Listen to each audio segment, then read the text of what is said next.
Hello and welcome to a wild, what day are we on, Tuesday on the River Ouse. A lot of water in, flood conditions, and these are the conditions I love to fish.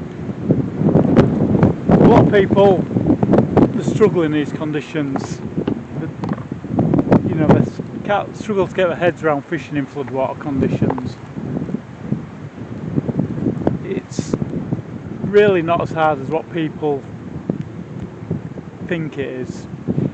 It's all about planning, you know. I know it's where I'm fishing here. I've seen it at low water conditions. So I know that I'm casting out here onto sand. There's no willow trees hidden down there. No big snags hidden down there. So I'm fishing onto a nice clean bottom. In fact, you know, floodwater fishing is all about planning. You know, if you turn up blind, you can cast out and there could be a willow tree 6 foot under water there, and you're just going to get snagged every time. So, yeah, first of all, have it in your, you know, walk the banks when it's low water, and get into your mind where's going to be nice, clear fishing when it's in flood. Tackle wise, 15mm boilie, paste wraps. I don't use PVA bags in floodwater conditions because any feeds just get washed away basically. Leads, 4 ounce, that's the biggest lead I ever use for barbel fishing. I mean, this isn't even a big flood, you know. I've fished in floods where I've basically had to leave because it's burst the banks, so you know, a good couple of metres bigger than this, and I've never ever needed more than 4 ounce, even on big rivers like Trent. 4 ounce is more than enough.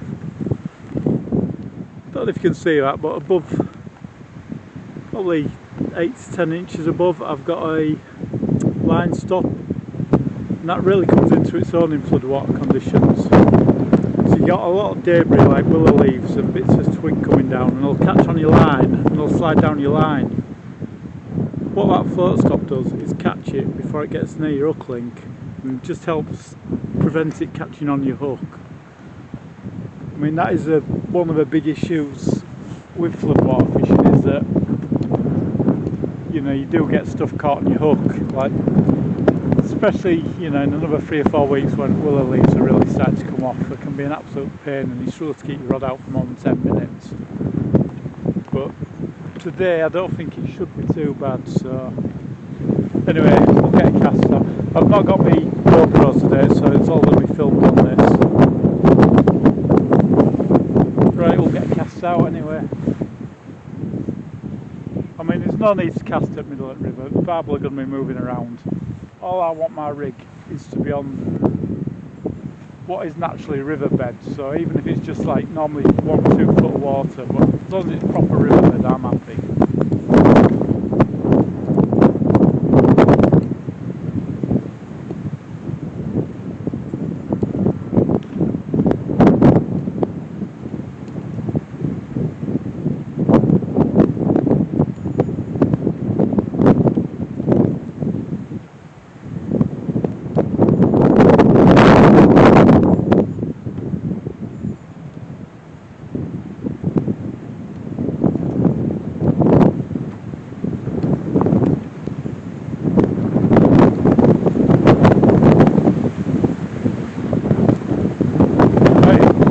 Get off.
barbel. Yeah, it's not a monster, but it's a barbel. It's what it came for.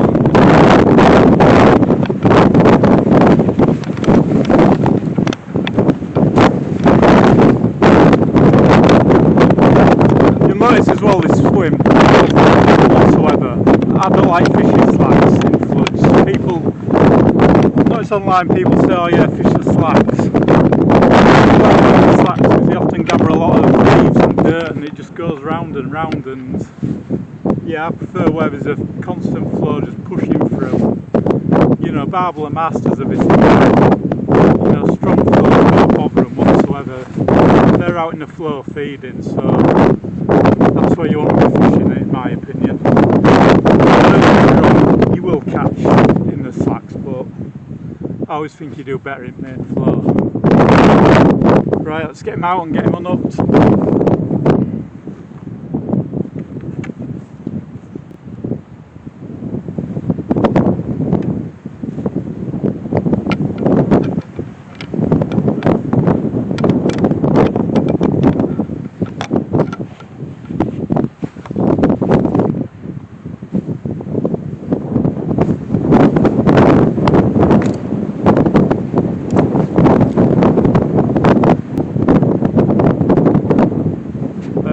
Nice floodwater barbel. Hopefully you can get a bigger one.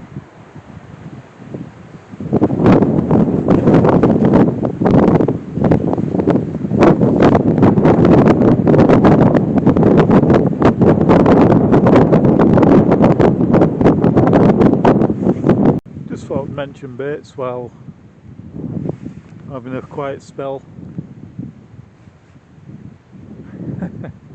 He says his rod tip pulls around. I think that's just a bit of rubbish though.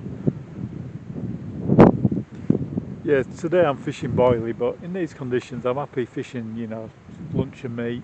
If I don't want a hair rig, lobworm's a good bait in flood conditions.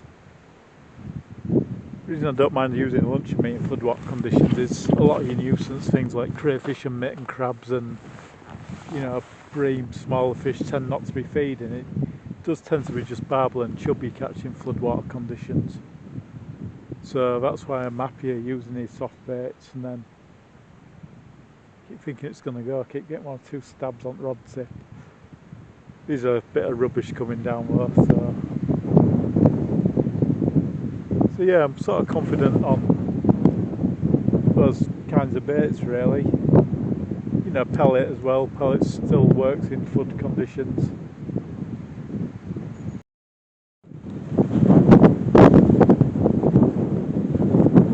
One downside of flood condition is you do get a lot of rubbish coming down, you know, which means you have to sort of check your rods every. Sometimes it's every 10 minutes in real big floods when there's a lot of willow leaves. We're not at that stage yet, we're not yet into autumn, so you know, it's not too bad today, but I'm going to wind in now because there's obviously a lot of rubbish online. I just want to make sure the point's still clear. You know, when willow leaves are coming off in another 3-4 weeks, they can be an absolute nightmare, make it really hard to fish. So, have a look at this, see what's up with it.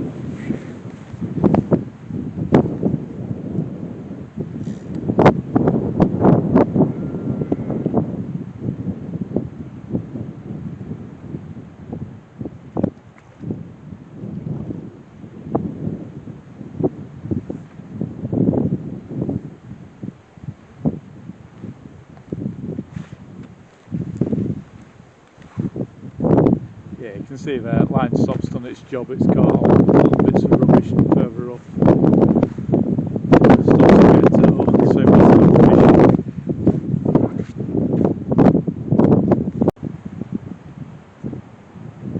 Get a bit of fresh bit of paste on boiling, get it put back out.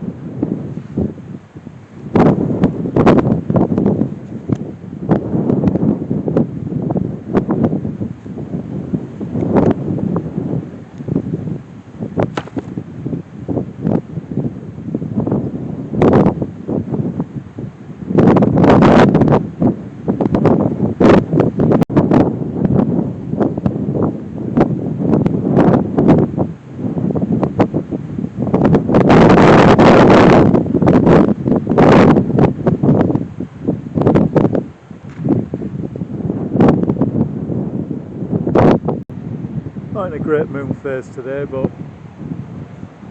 you know, I always think these sort of conditions make up for moon phases. I don't worry too much. If this was low water, I probably wouldn't have bothered coming today with a moon phase like that, but these sort of conditions, it turns the fish onto feed anyway, so yeah, it's not something that worries me. I always favour conditions over moon phases, but ideally you want a good moon phase and good conditions. Well, that's it for today, just a quick 2-hour session, and we've managed to get one out, which first cast fish. Well, I might get another one after that, but unfortunately we haven't. But yeah, just wanted to do a quick video really to show those people that have never sort of fished big floods how to go on in them really, and not to be too worried about fishing in them. I know the river can look intimidating when it's like this, but Barbel's in there and they're usually in. So yeah, the best bit of advice I can give you really is walk the river when it's low water and look what you're going to be casting onto. Anyway, thanks for watching, see you next time.